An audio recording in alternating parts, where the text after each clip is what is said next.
Hi, warriors. I am going to read chapter 14 from Charlie and the Chocolate Factory. Mr. Willy Wonka. Mr. Wonka was standing all alone just inside the open gates of the factory. And what an extraordinary little man he was! He had a black top hat on his head. He wore a tailcoat made of a beautiful plum-colored velvet. His trousers were bottle green.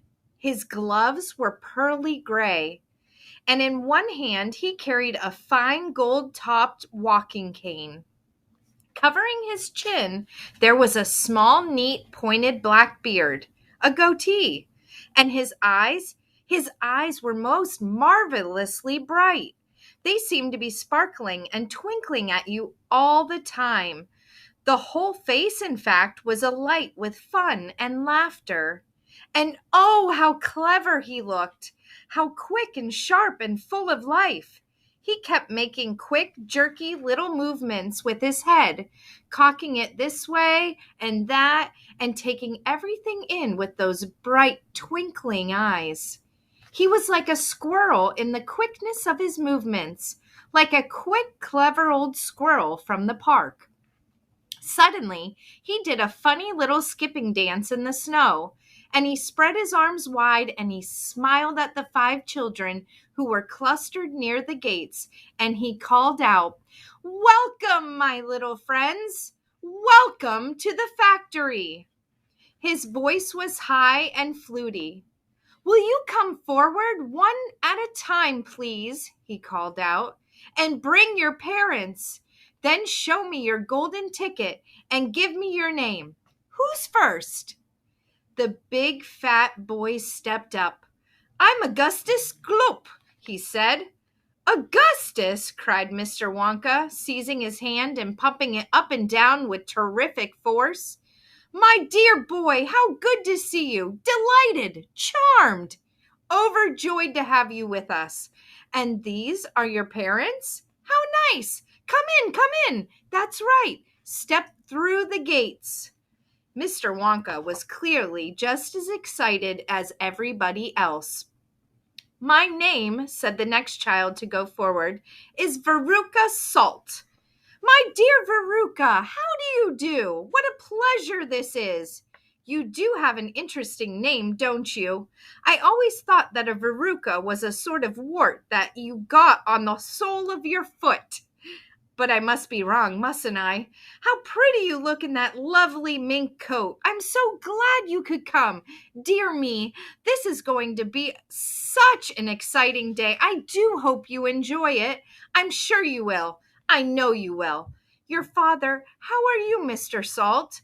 And Mrs. Salt, overjoyed to see you. Yes, the ticket is quite in order. Please go in." The next 2 children, Violet Beaudegré and Mike TV, came forward to have their tickets examined and then to have their arms practically pumped off their shoulders by the energetic Mr. Wonka. And last of all, a small nervous voice whispered, "Charlie Bucket." "Charlie!" cried Mr. Wonka. "Well, well, well. So there you are. You're the one who found your ticket only yesterday, aren't you?" "Yes, yes. I read all about it in the morning paper. Just in time, my dear boy. I'm so glad, so happy for you. And this? Your grandfather?" "Delighted to meet you, sir. Overjoyed. Enraptured. Enchanted.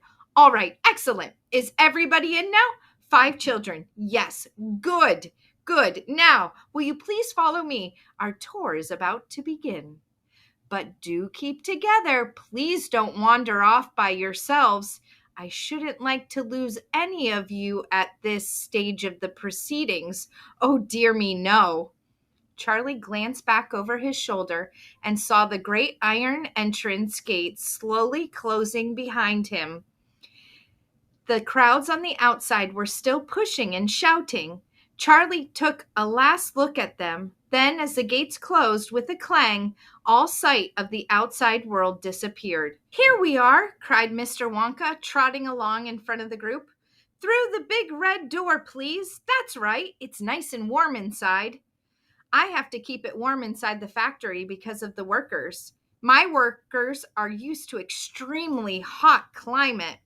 They can't stand the cold. They'd perish if they went outdoors in this weather. They'd freeze to death. But who are these workers? Said Augustus Gloop. All in good time, my dear boy, said Mr. Wonka, smiling at Augustus. Be patient. You shall see everything as we go along. Are all of you inside? Good. Would you mind closing the door? Thank you. Charlie Bucket found himself standing in a long corridor that stretched away in front of him as far as he could see. The corridor was so wide that a car could easily have been driven along it. The walls were pale pink, the lighting was soft and pleasant. How lovely and warm, whispered Charlie. I know, and what a marvelous smell, answered Grandpa Joe, taking a long, deep sniff. All the most wonderful smells in the world seemed to be mixed up in the air around them. The smell of roasting coffee and burnt sugar and melting chocolate and mint and violets and crushed hazelnuts and apple blossom and caramel and lemon peel. And far away in the distance, from the heart of the great factory, came a muffled roar of energy, as though some monstrous, gigantic machine were spinning its wheels at breakneck speed. Now, this, my dear children, said Mr. Wonka, raising his voice above the noise, this is the main corridor. Will you please hang your coats and hats on those pegs over there and then follow me? That's the way. Good. Everyone ready? Come on then. Here we go. He trotted off rapidly down the corridor with the tails of his plum-colored velvet coat flapping behind him, and the visitors all hurried after him. It was quite a large party of people when you came to think of it. There were 9 grown-ups and 5 children, 14 in all. So you can imagine that there was a good deal of pushing and shoving as they hustled and bustled down the passage, trying to keep up with the swift little figure in front of them. Come on, cried Mr. Wonka. Get a move on, please. We'll never get around today if you dawdle like this. Soon he turned right off the main corridor into another slightly narrower passage. Then he turned left, then left again, then right, then left, then right, then right, then left. The place was like a gigantic rabbit warren, with passages leading this way and that in every direction. Don't you let go of my hand, Charlie, whispered Grandpa Joe. Notice how all these passages are sloping downwards, called Mr. Wonka. We are now going underground. All the most important rooms in my factory are deep down below the surface. Why is that? Somebody asked. There wouldn't be nearly enough space for them up on top, answered Mr. Wonka. These rooms we are going to see are enormous. They're larger than football fields. No building in the world would be big enough to house them. But down here, underneath the ground, I've got all the space I want. There's no limit, so long as I hollow it out. Mr. Wonka turned right, he turned left, he turned right again. The passages were sloping steeper and steeper downhill now. Then suddenly Mr. Wonka stopped. In front of him, there was a shiny metal door. The party crowded around. On the door, in large letters, it said, "The Chocolate Room."